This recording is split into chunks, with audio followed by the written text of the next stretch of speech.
Would you dare spend a night in a lighthouse that has rules like never look out the west window after midnight, or always leave a single unlit candle burning? This isn't fiction. This is the reality of an abandoned lighthouse whose history is defined by these unsettling directives. Join us as we unravel the terrifying truth behind its peculiar code. I am 32 years old, and I have spent the last decade of my life chasing stories that most people would rather forget. As a paranormal investigator and documentary filmmaker, I have walked through abandoned asylums, explored forgotten cemeteries, and spent countless nights in places where the living rarely venture. But nothing in my career prepared me for what I found at Beacon's Edge Lighthouse. The drone footage I captured that first morning still gives me chills when I watch it back.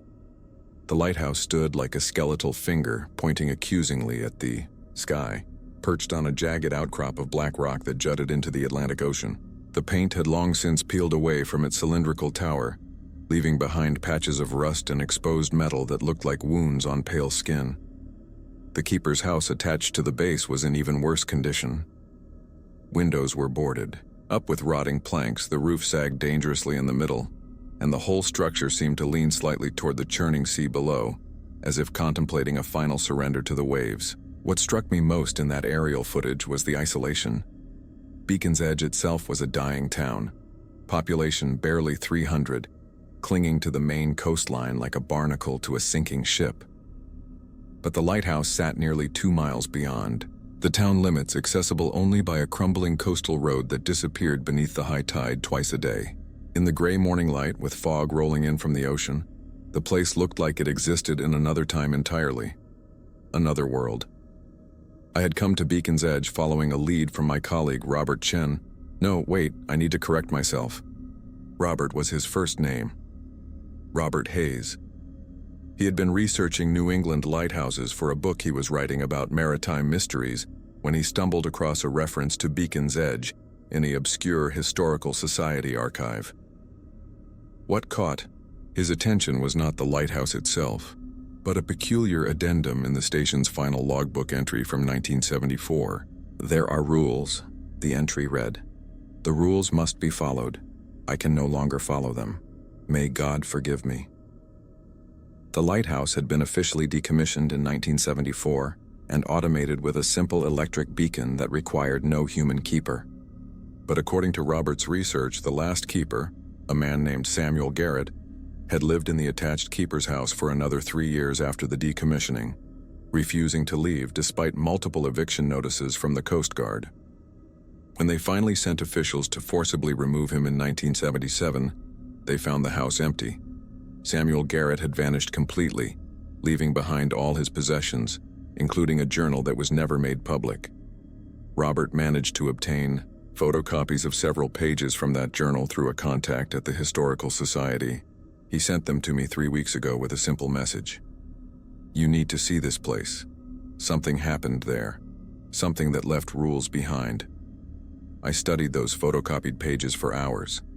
Samuel Garrett's handwriting deteriorated dramatically. Over the course of the entries, starting as neat, precise script and devolving into frantic scrawls that were barely legible. But what really got my attention were the repeated references to the rules and the increasingly desperate tone of his writing. Followed the rules precisely tonight. Kept the lamp burning. Stayed in my room when I heard them on the stairs. The clock stopped at 2:47 a.m. I did not move until it started again at 4:13 a.m. They passed by my door 7 times. I counted each footstep. The foghorn sounded 3 times tonight. I locked everything. I checked every window, every door, twice. When dawn came, there were handprints on the outside of the glass. Small handprints, children's handprints, but the lighthouse stands on bare rock. There is nowhere for a child to stand outside those windows. I cannot do this anymore. The rules demand too much. But breaking them would be worse. I have seen what happens when the rules are broken. I have seen it with my own eyes. The journal entries stopped there. The final pages Robert sent me were different entirely. They contained what appeared to be a list, written in desperate block letters underlined multiple times. The rules of Beacon's Edge. Lighthouse Rule 1. Never let the lighthouse lamp go dark between sunset and sunrise rule. 2. If you hear footsteps climbing the spiral stairs after midnight, stay in your room until they pass rule 3. If the clock stops ticking, do not leave your room until it starts again, rule 4. When the foghorn sounds 3 times in succession, lock all doors and windows immediately below the rules. In smaller, shakier handwriting, Samuel had written, "These rules were not made by me. I found them carved into the wall of the lamp room when I first arrived in 1952. They were already old then. Someone before me knew. Someone before them knew. The rules are older than the lighthouse itself. The rules are why the lighthouse was built here." That last line haunted me. Why would someone build a lighthouse specifically because of rules? It suggested that the rules came first, that they predated the structure itself, which meant that whatever the rules were protecting against, or protecting people from, had been there long before 1952, before 1897 when the lighthouse was constructed, possibly for centuries. I needed to know more. I arrived in Beacon's Edge on a Tuesday afternoon in late October. The town looked like it had been frozen in time somewhere around 1962 and then slowly forgotten by the world.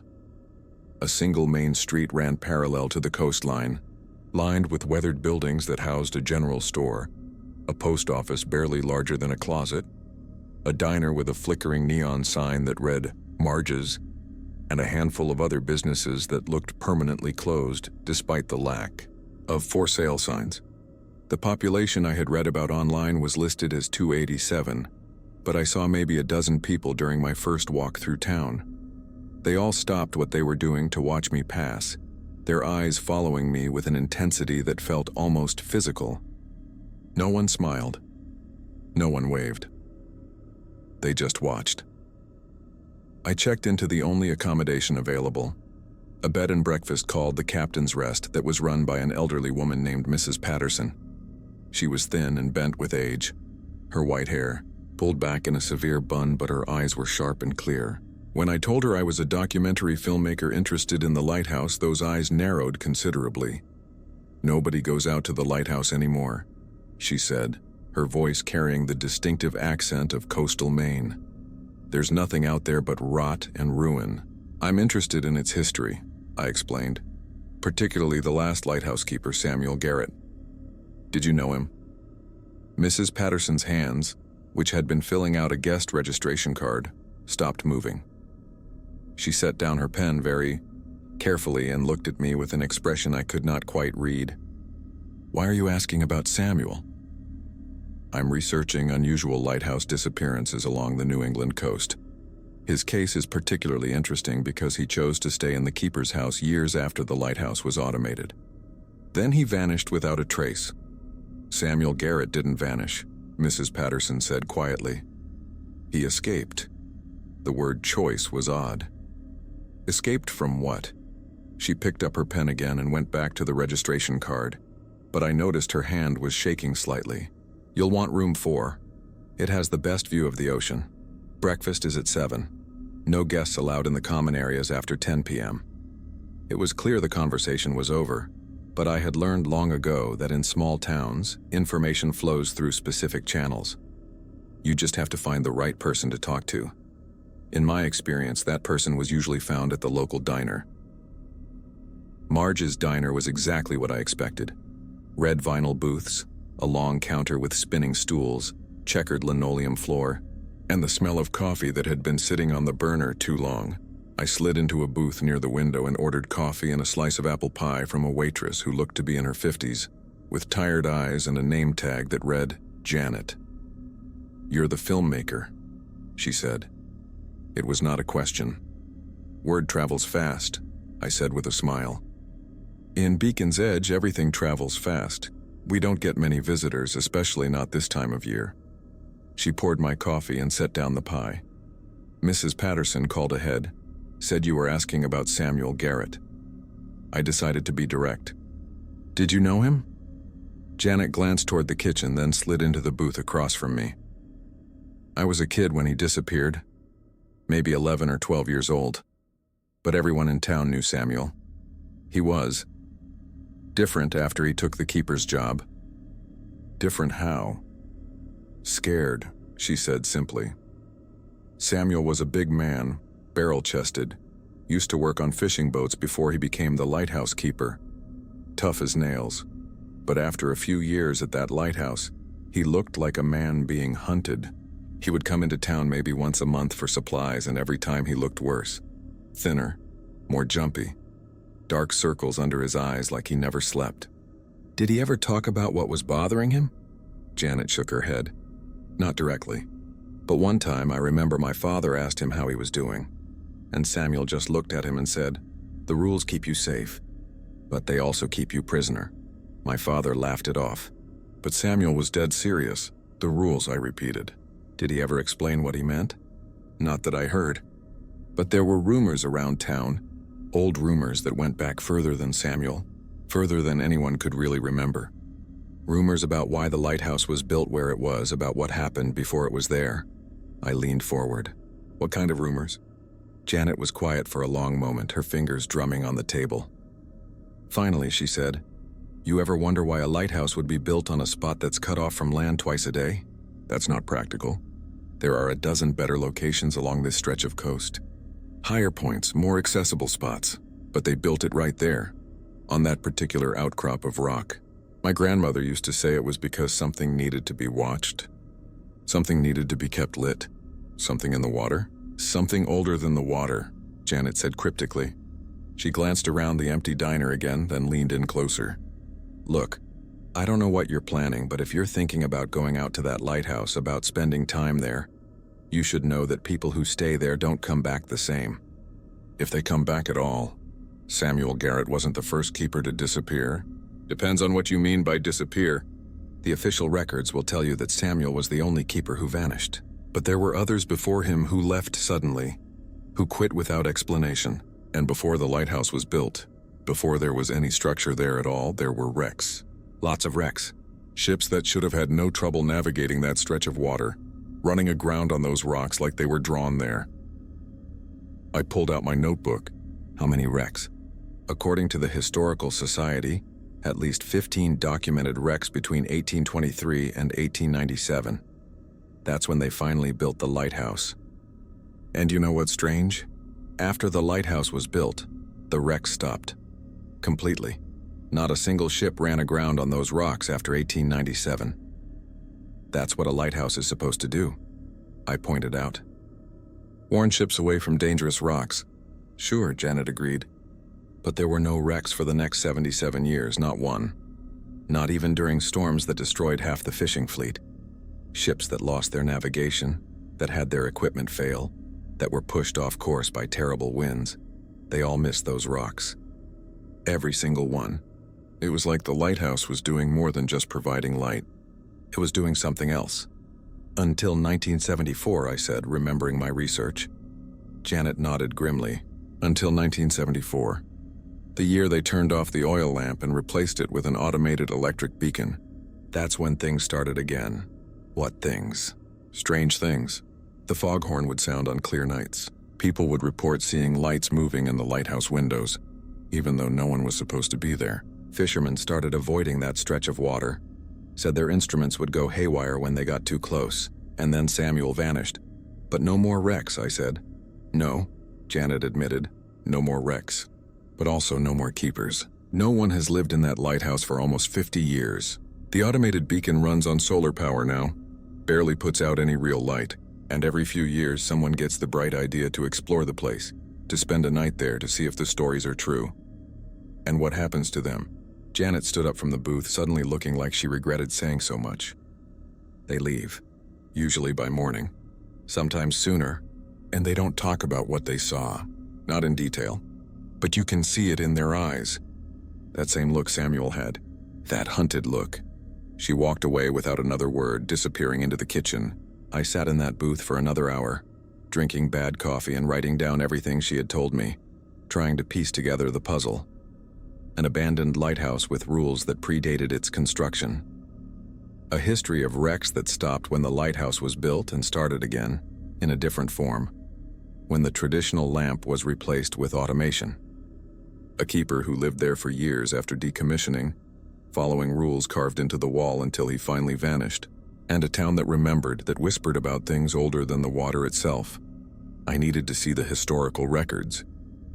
I needed to find out more about those wrecks, about the lighthouse's construction, about what had been there before. The Beacon's Edge Historical Society was my next stop. The Beacon's Edge Historical Society operated out of a converted church on the edge of town. The building was small but well-maintained, its white paint fresh and its grounds neatly kept. A sign on the door indicated that it was open by appointment only, but when I tried the handle, the door swung inward with a creak of old hinges. Inside, the space had been converted into a single large room filled with filing cabinets, display cases, and walls lined with photographs. The smell of old paper and preservation chemicals hung in the air.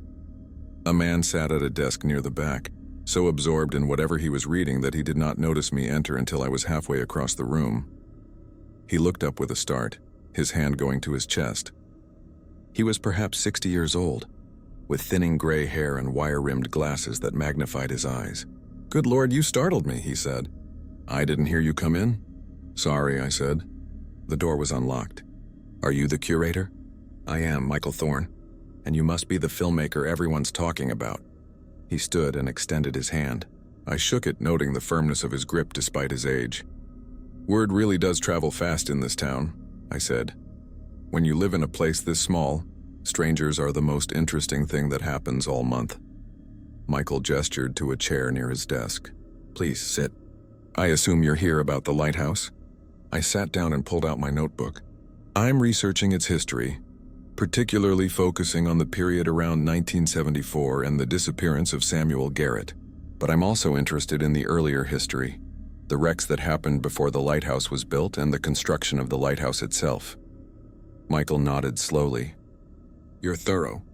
Most people who come asking about the lighthouse only care about Samuel. They want ghost stories and mysterious disappearances. You're digging deeper. I believe the answer to what happened to Samuel Garrett lies in the lighthouse's earlier history," I explained. "Why was it built in that specific location? What was there before?" Michael stood and walked to one of the filing cabinets. "I've been the curator here for 32 years, he said as he pulled open a drawer. "In that time, I've had perhaps 24 people ask about the lighthouse. You're the first one to ask the right questions." He pulled out a folder thick with papers and photographs and brought it back to the desk. "These are the original construction documents for Beacon's Edge Lighthouse, dated 1895 to 1897. The lighthouse was commissioned by the U.S. Lighthouse Board after a particularly deadly series of wrecks in the 1880s and early 1890s. He spread out several documents on the desk. I could see blueprints, budget reports, and correspondence between various officials. "Now here's where it gets interesting," Michael continued. "The initial survey for the lighthouse recommended a location approximately half a mile north of where it was ultimately built. That location was higher, more accessible, and would have provided better visibility for passing ships." "But they didn't build it there," I said. "No. The final location was changed at the last minute, based on the recommendation of a man named Isaiah Whitmore. He was a local fisherman, born and raised in Beacon's Edge, and he served on the advisory committee for the lighthouse construction." Michael pulled out a yellowed newspaper clipping from the folder. It showed a photograph of a stern-looking man with a thick beard and intense eyes. Below the photo, the caption read, "Isaiah Whitmore, 1896. Isaiah insisted that the lighthouse be built on the rocks where it stands now, Michael explained. He claimed that was the only location that would be effective. When the engineers protested that the location was impractical, Isaiah made a very strange statement. He said the light must shine where the darkness gathers. The committee thought he was being poetic, but Isaiah was deadly serious. He threatened to quit the advisory committee if they didn't build it where he specified. And they agreed? Eventually, mostly because Isaiah had the support of the other local fishermen, they all insisted that particular spot was where the lighthouse needed to be. The engineers thought it was superstition, but they also needed local cooperation to complete the project, so they compromised. The lighthouse was built where Isaiah wanted it, even though it cost significantly more and created ongoing access problems. I studied the newspaper clipping. Isaiah Whitmore stared back at me from across more than a century, his expression suggesting he knew things he was not sharing. What happened to Isaiah after the lighthouse was built? He died in 1903, drowned during a fishing trip. But before he died, he left something behind. Michael reached into the folder again and pulled out a photocopy of what looked like a handwritten letter. This was found among his personal effects. It was addressed to the first lighthouse keeper, a man named Thomas Brennan. The letter was short, written in careful script. Thomas, you ask me why the lighthouse must stand where it does. I will tell you now what I could not tell the committee. My grandfather was a whaler. In 1847, his ship wrecked on those rocks during a storm. He was the only survivor. He clung to the rocks for 2 days before another ship spotted him and brought him ashore. But while he was out there alone in the darkness, he saw things, heard things. He said the rocks were not empty. He said something lived in the spaces between the rocks, something old and patient. After that wreck, there were more. Many more. Always on those same rocks. Always at night. And always, there were no survivors except for the men who followed the rules. What rules, you ask? I do not know all of them. My grandfather only told me a few before he died. Keep a light burning through the night. Stay inside when you hear movement outside. Do not trust the silence. The lighthouse must be built there because that is where the darkness gathers. The light keeps it contained. The light keeps it from spreading. Follow the rules, Thomas. Keep the light burning. If the light goes out, I do not know what will happen. But I fear we will find out. Isaiah, I read the letter twice, my skin crawling. This is incredible. Do you have any records from Thomas Brennan? Did he follow up on this? Did he experience anything unusual? Michael pulled out another document, this one a page from what appeared to be an official lighthouse log. Thomas Brennan served as keeper from 1897 until 1903, when he resigned suddenly and moved to Boston. His official logs are standard, weather reports, ship sightings, maintenance notes, but there's one entry that stands out. He pointed to a specific passage. The handwriting was neat, but the words were underlined heavily. Strange occurrences during the night, sounds outside the lamp room that cannot be explained by wind or waves. I have followed the instructions carved into the wall. They were here when I arrived. Someone before me knew what to do. The rules work. I will continue to follow them. Instructions carved into the wall, I said, remembering Samuel Garrett's journal. The same rules Samuel Garrett mentioned. Exactly. Which means the rules were there from the very beginning, possibly carved into the wall during construction. But there's no record of who carved them or why. The construction crew's foreman reported no irregularities during the building process. Yet somehow, when Thomas Brennan took up his post in 1897, the rules were already there. Michael pulled out more documents, spreading them across the desk in a timeline. Every keeper who served at Beacon's Edge mentioned the rules in some form. Some were more explicit about following them. Others just made oblique references to procedures or nightly routines. But they all knew. And they all followed them. Until 1974. When the lighthouse was automated, I said, yes. The automation meant no more human keeper, no more oil lamp that needed to be tended throughout the night. The Coast Guard installed an electric beacon that operated automatically, powered by a diesel generator and later by solar panels. It was more efficient, more reliable, and required no human presence. But the rules required a human presence, I said, understanding. Someone to keep the traditional lamp burning. Someone to stay in their room when they heard the footsteps. Someone to lock the doors when the foghorn sounded. Exactly. And that's when Samuel Garrett refused to leave. The Coast Guard tried to evict him in 1974. But Samuel claimed he had property rights since he had purchased the keeper's house from the government when it was decommissioned. It wasn't true. He had no legal right to stay, but he barricaded himself inside and refused to leave. The Coast Guard decided it wasn't worth the trouble of forcibly removing him, so they let him stay. For 3 years, I said. For 3 years. Michael confirmed, during which time he filed multiple reports with the Coast Guard about what he called critical safety issues at the lighthouse. He claimed the automated beacon was insufficient, that it needed to be replaced with a traditional lamp. He wrote letters to congressmen, to maritime safety organizations, even to newspapers. Everyone thought he was crazy, a lonely old man who had spent too much time isolated in a lighthouse, his mind deteriorating. But he wasn't crazy, I said quietly. Michael met my eyes. No, I don't believe he was. I believe Samuel Garrett knew exactly what the rules were protecting against, and he was terrified of what would happen when no one followed them anymore. He pulled out one final document from the folder. It was a photocopy of Samuel Garrett's last letter to the Coast Guard, dated March 15, 1977, 2 weeks before he vanished. To whom it may concern. I am writing to inform you that I can no longer maintain the proper operation of Beacon's Edge Lighthouse. The rules require more than I can give. I have followed them faithfully for 23 years, but I am old now and I am tired. And I am afraid. I have tried to make you understand the importance of maintaining the traditional lamp, of having a keeper present during the night hours, of following the procedures that have kept this lighthouse safe for nearly 80 years. You have ignored every warning. Last night I broke one of the rules. I did not mean to. I fell asleep before sunset, and when I woke, the lamp had gone dark. It was only dark for perhaps 10 minutes before I got it lit again, but that was enough. I saw what happens when the rules are broken. I saw what comes when the light goes out. I cannot stay here anymore. I cannot face another night, but I also cannot leave, because I know what will happen if there is no one here to follow the rules. I am trapped between two impossible choices. If you receive this letter, if I am gone when you come looking for me, please believe me when I tell you that the rules are not superstition.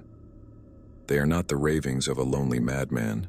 They are real and they are necessary, and someone must follow them. The light must not go dark. Samuel Garrett. The letter ended there. According to Michael, Coast Guard officials found it in the lighthouse keeper's house when they came to check on Samuel 2 weeks later. The house was empty, all of Samuel's possessions still in place, but Samuel himself was gone. His truck was still parked outside. His boat was still tied to the dock. There was no indication of where he had gone or how he had left. They searched for 3 days, Michael said. Coast Guard, local police, volunteers from town. They searched the lighthouse, the rocks, the surrounding waters. They found nothing. Samuel Garrett simply ceased to exist. And no one has lived in the lighthouse since, I said. No. The Coast Guard sealed the keeper's house, and the automated beacon continues to operate with minimal maintenance. Every few years, someone has to go out there to repair the solar panels or check on the equipment. But those visits are always during daylight hours and never last more than a few hours. No one stays the night. I sat back in my chair, my mind racing. Everything Michael had shown me pointed to the same conclusion. Something was connected to those rocks. Something that had been there long before the lighthouse was built. Something that the rules were designed to contain or ward off or protect against. And when Samuel Garrett could no longer follow the rules, when he broke them even briefly, he saw something that made him choose to vanish rather than face another night in that lighthouse. I need to see it for myself, I said. Michael had been carefully gathering up the documents, placing them back in the folder. But at my words, he stopped and looked at me. I was afraid you would say that. You've shown me all this evidence, all this history. You know there's something genuinely strange about that lighthouse. Don't you want to know the truth? I'm 63 years old, Michael said. I've lived in Beacon's Edge my entire life. I grew up hearing the stories about the lighthouse, about the keepers, about the rules, and I learned a long time ago that some truths are better left undiscovered. I'm a paranormal investigator, I said. Discovering uncomfortable truths is what I do. Michael closed the folder and set it aside. Let me ask you something. If you go out to that lighthouse, if you spend a night there following those rules, what exactly are you hoping to find? Evidence of ghosts? Proof of the supernatural? Or are you just hoping for a good story to put in your documentary? I'm hoping to understand what happened to Samuel Garrett, I said honestly, and to understand what those rules are actually protecting against. And if you discover that some things are better left alone, if you find out that the rules exist for a very good reason, and that breaking them or even investigating them too closely is dangerous, then at least I'll know, I said. At least someone will have documented it properly, will have tried to understand it instead of just running away. Michael was quiet for a long moment. Then he sighed and opened his desk drawer. He pulled out a key on a simple metal ring. This is the key to the keeper's house. The Coast Guard gave me a copy years ago because I'm the local historical society curator, in case they ever needed access for some reason. I'm not supposed to give it to anyone, but I also can't stop you from going out to the lighthouse. He handed me the key. It was cold and heavy in my hand, made of old iron with an ornate handle. Thank you, I said. Don't thank me yet, Michael replied. If you're really going to do this, you need to be prepared. You need to follow the rules exactly. Don't deviate from them. Don't try to test them. Don't assume you know better. The rules are there for a reason. I'll follow them, I promised. And you should know, Michael added, his voice dropping lower, that there was one more thing Samuel Garrett wrote in his journal, something my contact at the Historical Society sent me separately, because it was deemed too disturbing to include in the official records. He pulled out one final photocopy, a single page of handwritten text in Samuel's deteriorating scrawl. This was found on Samuel's desk, written the night before he vanished. It was never officially recorded because the Coast Guard determined it was evidence of mental breakdown. But I think it was something else. I think it was a final warning. I took the page and read, "The footsteps came again tonight." I stayed in my room as the rules demand, but I made the mistake of counting them. There were 13 footsteps climbing the spiral stairs, just as there always are. But tonight I realized something I had never noticed before. The spiral staircase has 23 steps. If something is climbing 13 steps, it means it is starting halfway up. Something is always waiting halfway up the stairs, and it climbs the rest of the way after midnight. I have been hearing those footsteps for 23 years. For 23 years, something has been climbing from the middle of the staircase to the lamp room every night after midnight. And for 23 years, I have stayed in my room and never looked. But tonight, the footsteps stopped outside my door. They have never stopped before. They have always passed by. Tonight they stopped, and I heard breathing on the other side of the door. Deep, wet breathing like lungs filled with seawater. The clock on my wall stopped ticking. It was 2:47 a.m. I waited, frozen in my bed, not moving, barely breathing myself. The footsteps stood outside my door for 17 minutes. I counted every second. Then the clock started again. The footsteps moved away, continuing up to the lamp room. But before they left, I heard a voice, not speaking, humming. A tune I recognized from my childhood, a sailing song my mother used to sing. How does it know that song? How does it know anything about me? I cannot do this anymore. I cannot spend another night waiting for those footsteps, wondering if tonight will be the night they don't pass by, wondering what will happen when the door finally opens. The rules keep you safe, but they also keep you prisoner. And I have been a prisoner for 23 years. Tonight I will break the rules. I will leave. And whatever comes after, whatever finds me, at least I will not be waiting anymore. I set down the page, my hands shaking slightly. The fear in Samuel's words was palpable. The desperation of a man who had followed the rules for more than 2 decades and could no longer endure the nightly terror they demanded. He broke the rules intentionally, I said. He chose to leave rather than follow them anymore. Or something took him, Michael said quietly. We'll never know which. But either way, the result was the same. Samuel Garrett left that lighthouse and was never seen again. I stood up, tucking my notebook into my bag. I need to go out there. I need to see the lighthouse for myself, to spend a night following the rules, to document what happens. When are you planning to go? Tomorrow, I said. I want to arrive in the early afternoon, give myself time to explore before sunset, and then follow the rules through the night. Michael nodded slowly. The tide will be low from 2 p.m. to 6 p.m. tomorrow. That's your window to reach the lighthouse by the coastal road. After 6 p.m., the road will be underwater until low tide the following morning at 8 a.m., which means if you go out there tomorrow afternoon, you'll be trapped there until at least 8 a.m. the next day. I know, I said. I've studied the tide charts. Then I suppose there's nothing more I can tell you except to be careful. Follow the rules exactly. Don't try to investigate them or test them. Just follow them and survive the night. If you make it until morning, get out of there as quickly as you can. What about the automated beacon? I asked. Will that interfere with the first rule about keeping the lamp burning? The automated beacon is just a solar-powered LED light in the lamp room. It's not a traditional oil lamp. I think the rule refers to the old lamp, which is still there. Samuel kept it maintained even after the automation. There should be oil stored in the lamp room. You'll need to light it manually at sunset and keep it burning until sunrise. I thanked Michael for his help and left the Historical Society with the key heavy in my pocket and Samuel's final words echoing in my mind. I had one more person I wanted to talk to before I went out to the lighthouse. Someone who might be able to give me practical information about what I would face. I needed to talk to someone who had actually been to the lighthouse recently, someone who had experienced it firsthand. According to Janet at the diner, people occasionally tried to explore the lighthouse to spend time there out of curiosity or bravado. Most left quickly. but they all left with that same haunted look in their eyes. I needed to find one of those people and get them to tell me what they saw. I found Mike Sullivan at the harbor, working on his fishing boat in the fading afternoon light. He was younger than I expected, maybe mid-20s with sun-bleached hair and the weathered skin of someone who spent most of their life outdoors.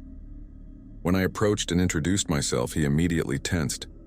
"Let me guess," he said without looking up from the net he was mending. "You want to talk about the lighthouse? Janet at the diner mentioned you went out there a few years ago," I said. "Janet talks too much." But he set down the net and finally looked at me. His eyes were a pale blue, almost gray, and they had that quality Michael had mentioned, that hunted look. "Yeah, I went out there 3 years ago. Me and my buddy Tyler thought it would be fun, you know? Spend a night in the haunted lighthouse, prove we weren't scared of some old stories." "What happened?" Mike was quiet for a moment, his jaw working like he was chewing on words he did not want to say. Finally, he said, "We got there around 3 p.m., just like you're planning. Tide was low, road was clear. The place looked exactly like you'd expect, falling apart, covered in rust, windows boarded up. We broke in through a side door. Well, we didn't really break in. The door wasn't locked. It opened right up like it was waiting for us." He pulled out a cigarette and lit it, his hands shaking slightly. The inside was worse than the outside. Everything covered in dust and decay, but in the keeper's house, in the main room, there was this feeling, like the air was heavier somehow. Tyler felt it too. We almost left right then, but we'd told everyone in town we were going to spend the night and we didn't want to look like cowards. "Did you find the rules?" I asked. Mike's eyes snapped to mine. "Yeah, we found them. They were carved into the wall of the lamp room, just like the stories said. 4 rules carved deep into the stone. The stone around them was old, way older than the lighthouse itself. It was like someone had taken rules that were already ancient and carved them into the wall when the lighthouse was built." "Did you follow them?" "We tried." Mike took a long drag on his cigarette. "We found the oil lamp and got it working. Took us a while, but we managed to light it before sunset. That was rule 1. Then we settled into one of the rooms in the keeper's house to wait. We had sleeping bags, snacks, flashlights. We thought we were prepared. What time did things start?" "Just after midnight. We heard it clearly. Footsteps on the spiral stairs. Slow, deliberate footsteps climbing from somewhere in the middle of the staircase up toward the lamp room.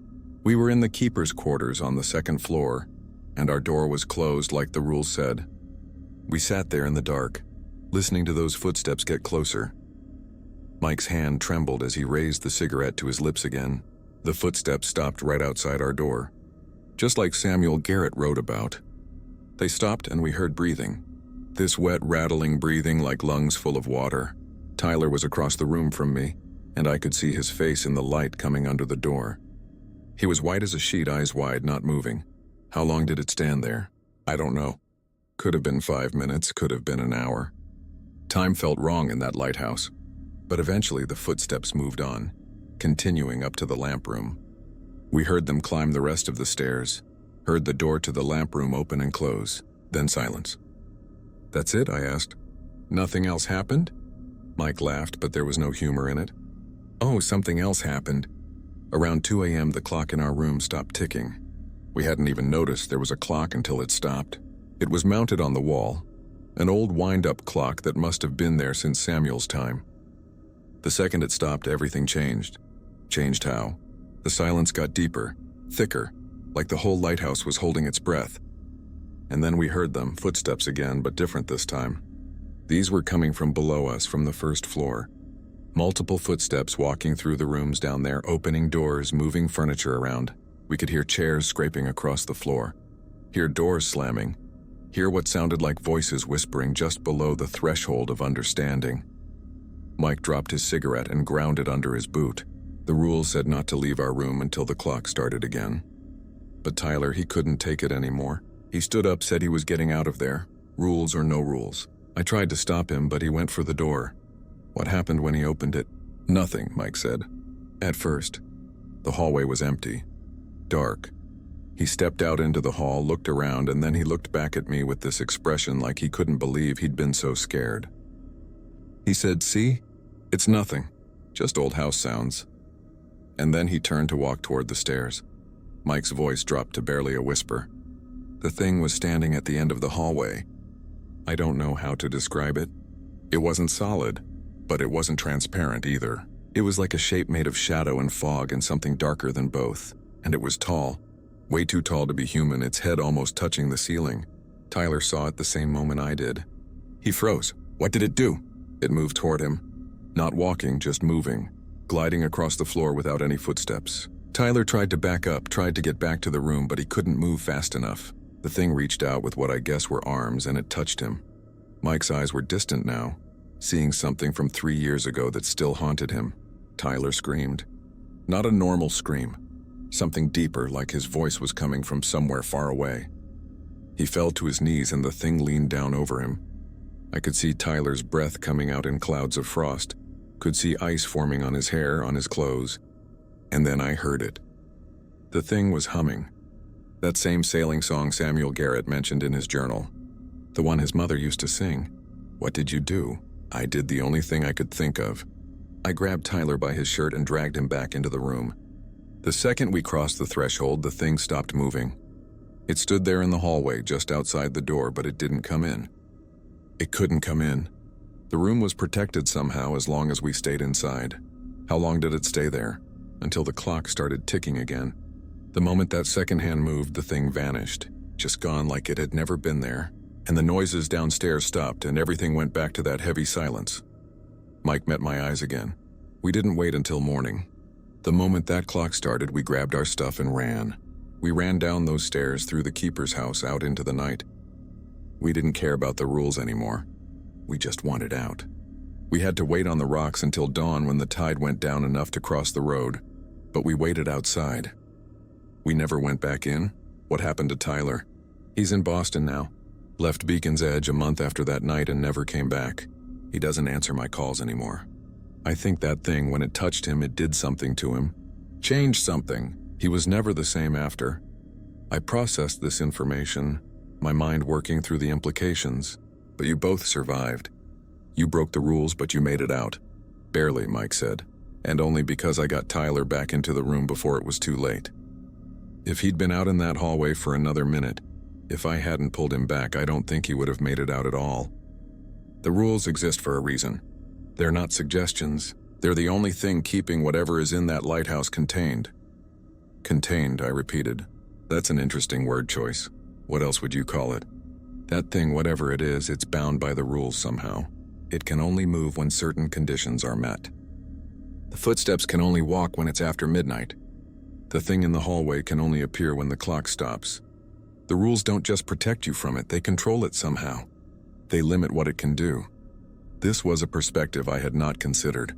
Everyone had talked about the rules as protection, but Mike was suggesting they were more than that.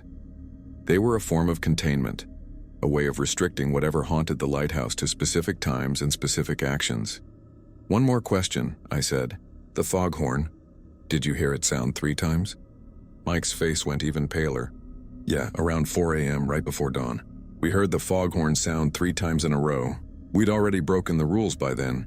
We were already outside waiting for the tide, but when that foghorn sounded, we looked back at the lighthouse and we saw something.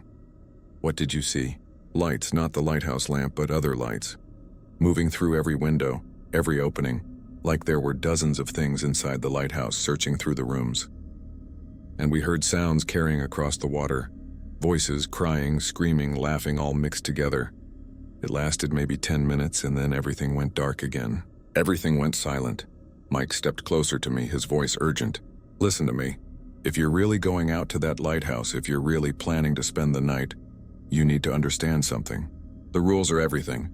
Follow them exactly, don't deviate even slightly. And don't try to investigate or understand what's happening. Just survive the night and get out in the morning. That's all you can hope for. I'll follow the rules, I promised. And one more thing, Mike added.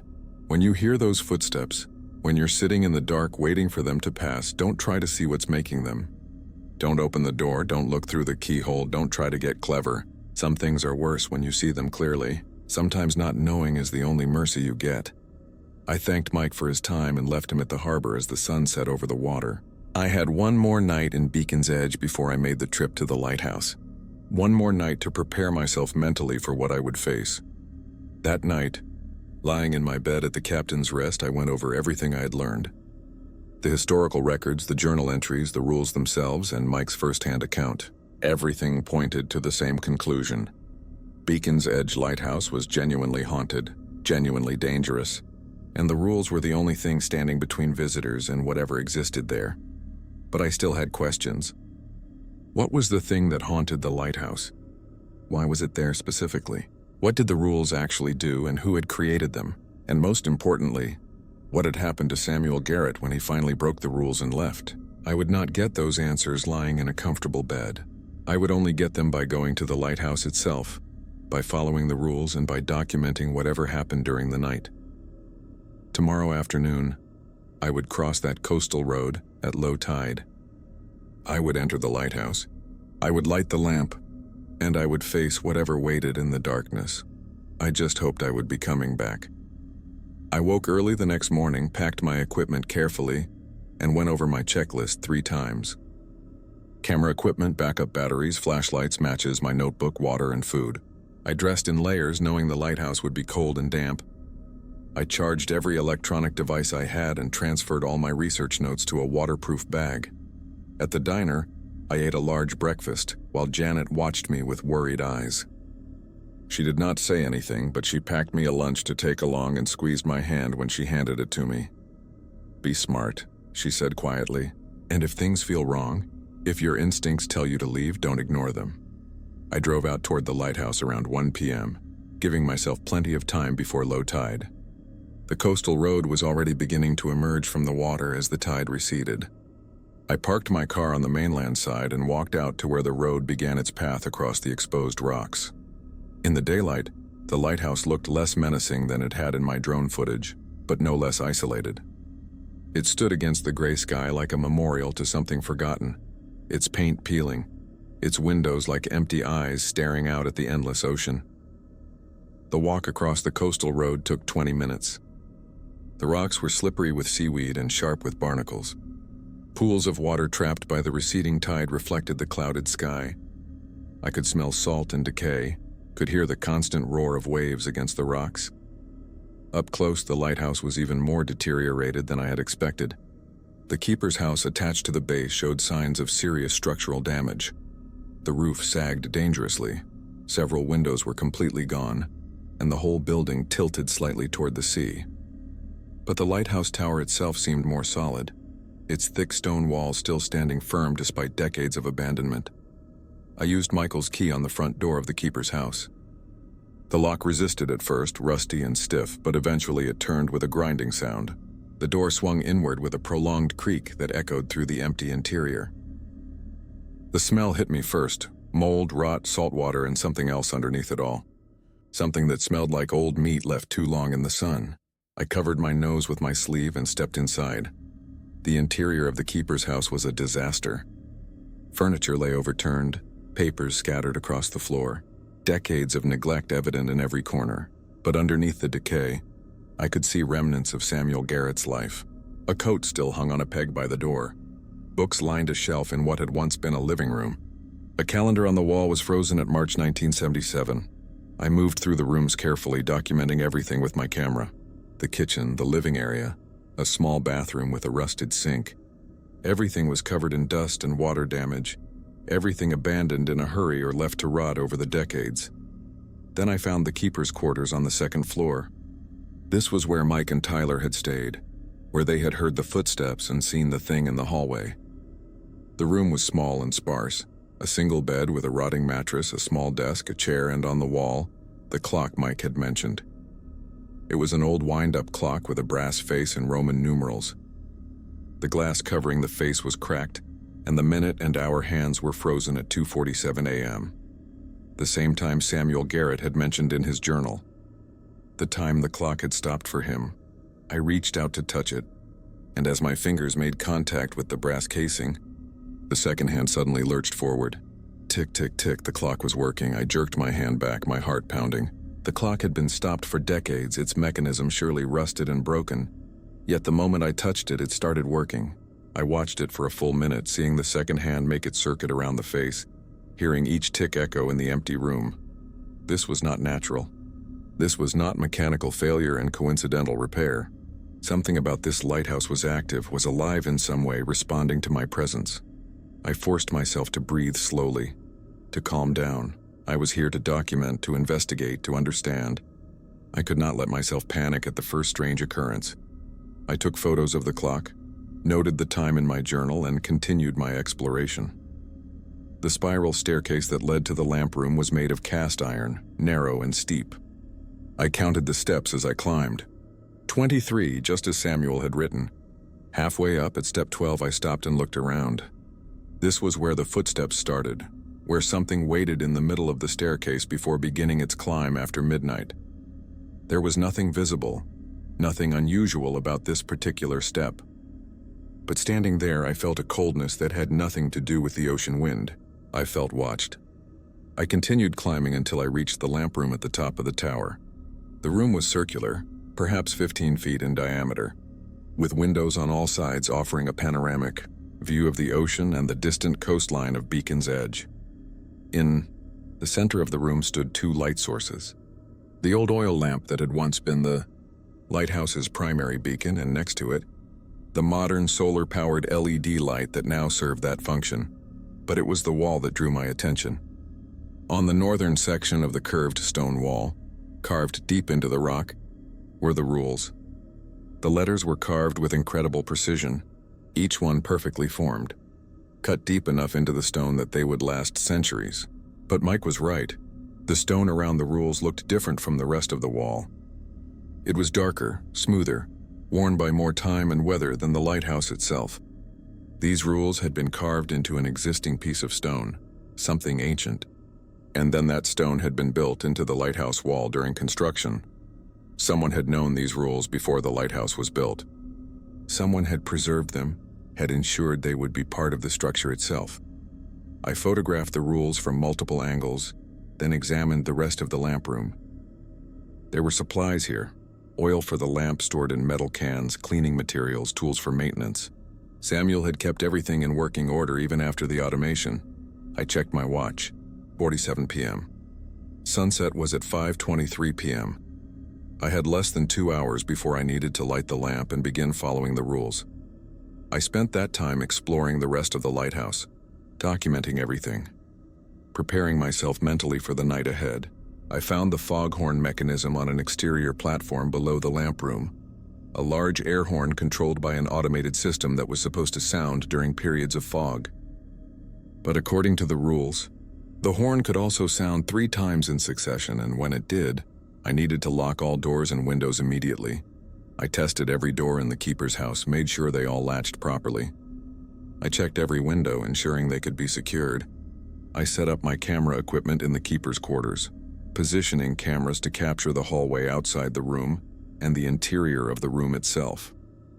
If something happened tonight, if the rules were tested, I wanted documentation. At 5 p.m., I made my final preparations. I brought food and water up to the keeper's quarters. I laid out my sleeping bag on the old bed. I positioned flashlights within easy reach. I made sure my phone was fully charged, though I had no signal this far from the mainland. Then I climbed to the lamp room and prepared the old oil lamp. The mechanism was surprisingly simple: a large reservoir of oil, a wick, and a system of glass lenses designed to focus and magnify the flame. I followed the instructions that were written on a small plaque next to the lamp, instructions left behind by previous keepers. At exactly 5:23 p.m., as the sun touched the horizon, I lit the lamp. The flame caught immediately, burning bright and steady. The lenses caught the light and magnified it, sending a powerful beam rotating slowly around the tower. I watched the light sweep across the darkening ocean, across the rocks below, across the distant coastline of Beacon's Edge. Rule 1 was now in effect. The lamp was lit, and it had to stay lit until sunrise. If it went out, even for a moment, I would break the rule. And breaking the rule, according to Samuel's experience, would bring consequences. I checked the oil level. Full. The lamp could burn for at least 24 hours without refilling. Unless something interfered, unless something tried to extinguish it deliberately, the lamp should stay lit all night. I descended the spiral stairs, counting each step. 23 down to the keeper's quarters. I entered the room, closed the door, and locked it from the inside. Then I settled in to wait. The clock on the wall ticked steadily. 5:47 p.m. The sun had fully set now, darkness settling over the lighthouse like a heavy blanket. I turned on my flashlight, adjusted my cameras, and opened my notebook. I was ready. Whatever happened tonight, whatever tested these rules, I would document it. I would understand it. And hopefully I would survive it. The clock ticked toward midnight, and I waited in the dark for the footsteps to begin. The hours between sunset and midnight passed with agonizing slowness. I sat in the keeper's quarters, listening to the clock tick, listening to the wind howl around the lighthouse, listening to the ocean crash against the rocks below. Every sound made me tense. Every creak of old wood or groan of metal made my heart race. I kept myself busy by reviewing my notes, by checking the camera equipment, by eating small portions of the food I had brought. But mostly I watched the clock and waited. At 9:32 p.m. I heard something that made me freeze. Voices, faint and distant, coming from somewhere below me in the keeper's house. I could not make out words, but I could hear the rise and fall of conversation, could hear what sounded like multiple people talking. But I was alone in the lighthouse. I had checked every room, every corner. There was no one else here. The voices continued for perhaps 5 minutes, then faded away. I wrote down the time, described what I heard, and forced myself to remain calm. This was what I had come here for: paranormal activity, evidence of haunting. I could not panic at the first sign of it. At 10:15 p.m. I heard footsteps on the first floor. Not the spiral staircase, these were lateral movements walking through the rooms down below. I heard doors opening and closing. I heard furniture being moved. The same sounds Mike had described, but it was not midnight yet. The rules said the footsteps on the spiral stairs would come after midnight. These were different. These were not restricted by the rules. I realized then what should have been obvious from the beginning. The rules did not stop the activity in the lighthouse. They simply provided protection from specific manifestations at specific times. Whatever haunted this place was active all night long. The rules just made it possible to survive the most dangerous moments. The footsteps and movement continued downstairs for nearly an hour. Sometimes they were loud enough that I could track their movement from room to room. Sometimes they faded to almost nothing, but they never stopped completely. At 11:47 p.m., everything went quiet. The sudden silence was almost worse than the noise. I sat in the darkness, my flashlight off to preserve the battery, listening to nothing but the clock ticking and my own heartbeat. Midnight approached. I watched the minute hand creep closer to the 12. 11:58 p.m., 11:59 p.m. Then both hands aligned at the top of the clock face. Midnight. For exactly 1 minute, nothing happened. The silence stretched out, oppressive and heavy. Then at 12:01 a.m. I heard it. Footsteps on the spiral staircase. They started at step 12, just as Samuel had described. Slow, deliberate steps climbing upward. The iron stairs rang with each impact, the sound echoing through the lighthouse tower. I counted them: 1, 2, 3, 4. The footsteps were measured, unhurried. Each step took approximately 2 seconds. Each impact sent a vibration through the stone walls that I could feel even in the keeper's quarters. 5, 6, 7, 8. I had locked the door, had followed Rule 2 exactly. I was staying in my room. I would not look, would not investigate. I would let the footsteps pass by. 9, 10, 11. The footsteps were getting closer now. They had reached the level of the keeper's quarters. 2 more steps and they would be right outside my door. 12, 13. The footsteps stopped directly outside my door. I held my breath, not moving, not making any sound. The cameras were recording everything, their red lights blinking steadily in the darkness. But I did not look at the monitors. I kept my eyes fixed on the door, watching the thin line of shadow at the bottom where light from my flashlight did not reach. Then I heard it. Breathing. Deep, wet breathing. Exactly like Mike had described. The sound of lungs filled with water, struggling to draw air. The sound came from just outside the door, from something standing in the hallway mere feet away from me. I looked at the clock. 12:04 a.m.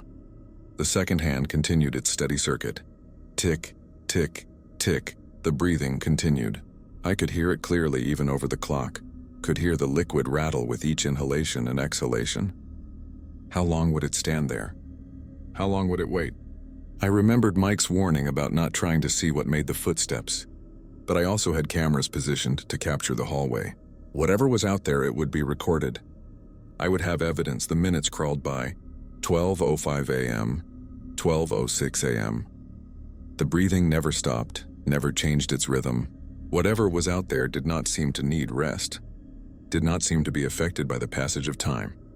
At 12:09 a.m., I heard something new, humming the same sailing song Samuel had written about, the one his mother used to sing.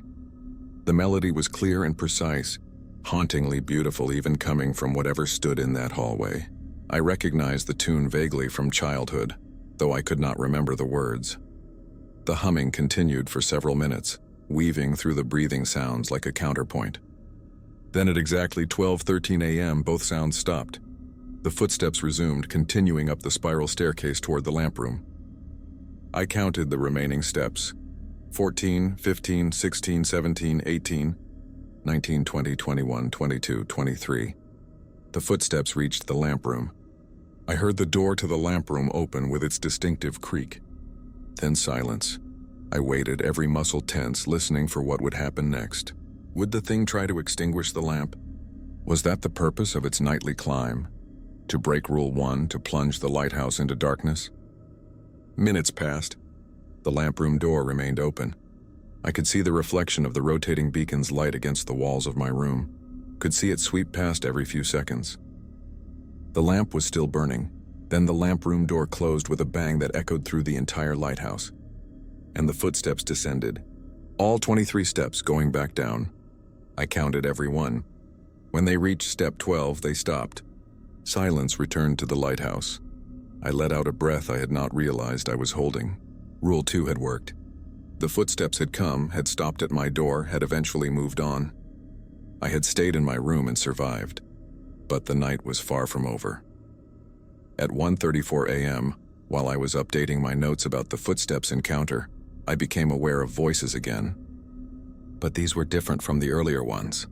These were clearer, closer, and they seemed to be coming from multiple directions at once. I heard a woman calling out a name I could not quite make out. I heard what sounded like a man shouting orders in a tone of panic. I heard crying, sobbing that sounded like multiple people weeping together, and underneath it all I heard singing. Not the humming from before, but actual voices singing in harmony, though the words were in a language I did not recognize. The voices built in intensity over the next 15 minutes, growing louder and more distinct. I could almost make out individual words, could almost understand what they were saying.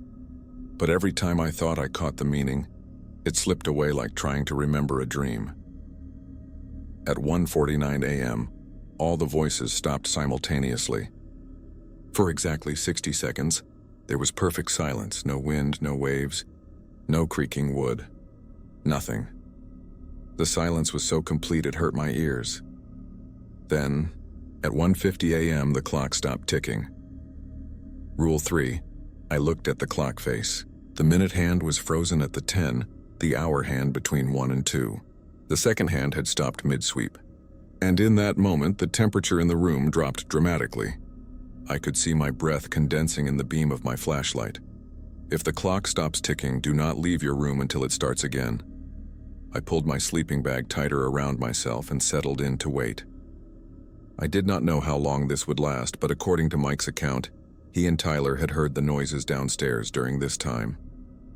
The things that moved through the house below, opening doors, moving furniture, I heard them start within seconds. Footsteps on the first floor, but not like the measured steps on the spiral staircase. These were rapid, urgent, moving from room to room frantically. I heard doors slamming, heard furniture scraping, heard what sounded like objects being thrown against walls. Then I heard footsteps in the hallway outside my room. Multiple sets of footsteps walking back and forth, pacing frantically. I heard voices, whispered conversations just below the threshold of understanding, sometimes rising to shouts before dropping back to whispers. I kept my eyes fixed on the door, making sure it remained locked, making sure nothing tried to enter. The cameras were recording everything, capturing audio even if they could not capture what made the sounds. At 2:03 a.m., something tried the door handle. I watched as the handle turned slowly, testing the lock. When it did not open, the handle was released and I heard something on the other side of the door. Not breathing this time, scratching. Long, slow scratches against the wood like fingernails dragging down the surface. The scratching continued for exactly 3 minutes. Then it stopped and I heard footsteps moving away down the hallway, but the activity below intensified. The sounds grew louder, more violent. I heard glass breaking, heard wood splintering, heard crashes that shook the whole structure. It sounded like the keeper's house was being torn apart by a dozen hands, systematically destroying everything inside. I checked the clock. Still stopped. 1:50 a.m. Time was frozen, and the lighthouse was alive with violence that I could hear but not see, could document but not stop. At 2:28 a.m., I heard something that made my blood turn to ice, my own voice. It was coming from somewhere in the hallway, speaking words I had said earlier in the day. "I'll follow the rules," my voice said. Then a moment later, in a different tone, "I need to see it for myself." The thing was using my voice, replaying things I had said. But how? How could it know my voice when I had only been here for a few hours? My voice continued, mixing phrases randomly like someone flipping through recordings and playing them at random. Sometimes the words made sense. Sometimes they were just fragments. But it was definitely my voice, captured and repeated by something that had no right to have it. This went on for 10 minutes before my voice faded away, replaced by other voices I did not recognize. Men and women speaking in urgent tones, calling out warnings, pleading for help. Were these the voices of previous keepers? Of the people who had died in the shipwrecks before the lighthouse was built? Or something else entirely? At 2:47 a.m., the clock started ticking again. The second hand jerked forward. Tick, tick, tick. The minute hand moved to the next position. 2:48 a.m., instantly all the sound stopped. The crashing, the voices, the footsteps, everything ceased in a heartbeat. The temperature in the room began to rise back to normal. The oppressive weight of the silence lifted. I had survived Rule 3. The clock had stopped, I had not left the room, and now it had started again. I was safe, but I was exhausted. The mental strain of sitting in the dark for nearly an hour, listening to the chaos outside while forcing myself not to investigate, had taken its toll. I wanted to sleep, wanted to close my eyes and rest, but I could not. Not yet, because I still had to face Rule 4.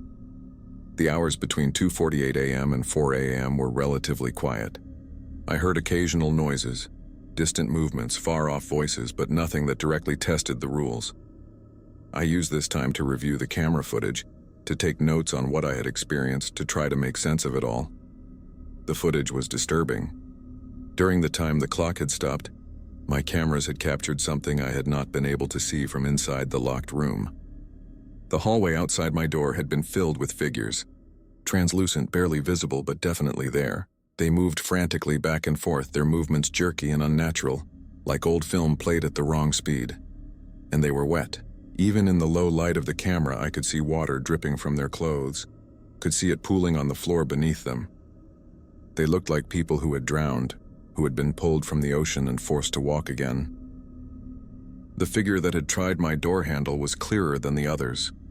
It appeared to be a man in old-fashioned maritime clothing, heavy coat, knit cap, thick boots. His face was bloated and fish-pale, his eyes open but seeing nothing. He had tried the door, then scratched at it with hands that had too many fingers, fingers that bent in directions fingers should not bend. I paused the footage on that image and felt my stomach turn. This was what haunted Beacon's Edge Lighthouse. Not abstract supernatural forces or mysterious entities. Ghosts. The spirits of drowned sailors trapped somehow in this place, forced to repeat their final moments over and over again. But why here? Why this specific location? And what did the rules have to do with containing them? At 4:17 a.m., I heard the sound I had been dreading all night, the foghorn. Once, twice, 3 times in rapid succession. Rule 4. I moved immediately, my exhaustion forgotten in the surge of adrenaline. I rushed to the door, checked that it was locked.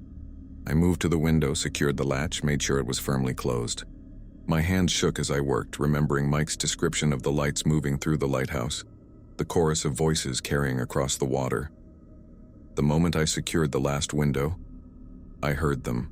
Not voices this time, but something worse. Movement throughout the entire lighthouse, not footsteps, but a rushing sound, like water flooding through the lower floors. I heard doors rattling in their frames, heard windows shaking, heard the whole structure groan under some immense pressure. Through my window, I could see lights outside, pale, cold lights moving across the rocks, dozens of them, maybe hundreds. They looked like lanterns carried by invisible hands, searching, always searching. And with them came the sounds Mike had described. Crying, screaming, laughing, all mixed together in a cacophony of human emotion, twisted into something inhuman. I pressed myself against the far wall of the room, as far from the door and windows as I could get, and I waited. The light swept past my windows again and again. Shadows moved on the other side of the glass. Shapes that were almost human but not quite, that moved in ways that defied physics and reason. I heard my name being called in voices I did not recognize. Heard promises and threats whispered through the walls. Heard the lighthouse itself seem to breathe with malevolent life. This lasted for 23 minutes. I know because I counted every second, watching the clock tick through each one with agonizing slowness. At exactly 4:40 a.m., everything stopped. The lights vanished. The sound ceased. The pressure on the structure released. The foghorn did not sound again. I had survived all 4 rules. Dawn was less than 2 hours away. I left Beacon's Edge Lighthouse at 8:15 a.m. when the tide was low enough to cross the coastal road. I did not run, though every instinct screamed at me to flee. I walked with my equipment, my footage, my notes, all the evidence I had gathered during that impossible night. Behind me, the lighthouse stood silent in the morning light, looking almost mundane, almost innocent. But I knew better now.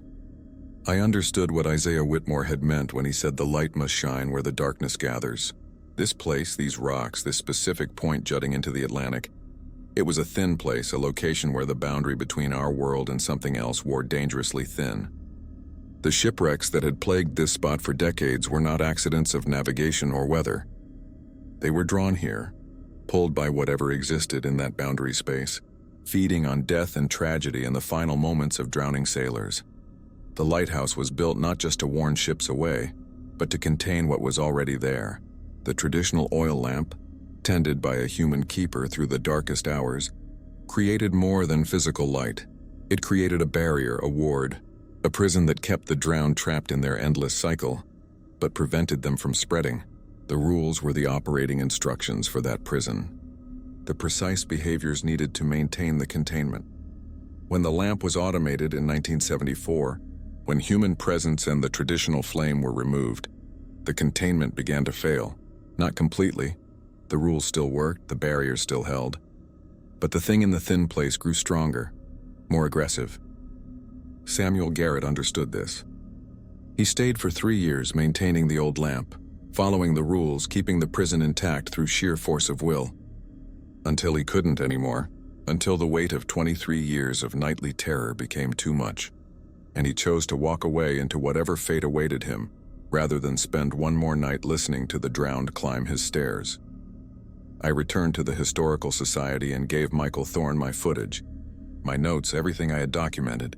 He watched the recordings in silence, his face growing paler with each segment. When it was finished, he looked at me with haunted eyes. The same look I had seen in Mike Sullivan, the same look Samuel Garrett must have had. "Now you understand," he said quietly. "Now you know why the rules exist and why they must be followed. The question is, what do we do with this knowledge?" We decided to do nothing, to tell no one. The footage remains in the Historical Society's archives, sealed in a box marked Beacon's Edge Documentation, Restricted Access.